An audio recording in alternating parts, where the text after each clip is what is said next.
Order pack করতে আমার অনেক ভালো লাগে। আয়শা ও খাওয়ার জন্য এরকম করতেছে।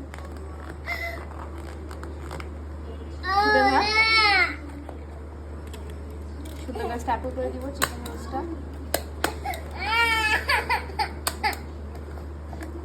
এভাবে এটা সিকিউর থাকে, আলাদা স্কচটা ব্যাক করার দরকার থাকে না।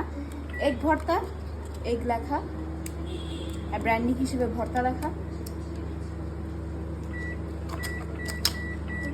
এখানে পুডিং লিখে দেবো,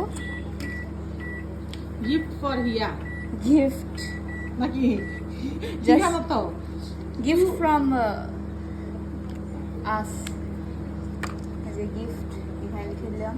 তারপর হচ্ছে অর্ডার কিন্তু পোচড এগ। আমরা ডিম পুষে কাউকে হচ্ছে বক্স দিই না, বক্স দিলে আমাদের পুষে না, স্পেশাল মানুষকে বক্স দেওয়া হয়। এই যে আমাদের পকেট থেকে বইরা বক্স দিতে হয়। ডান প্যাক করো।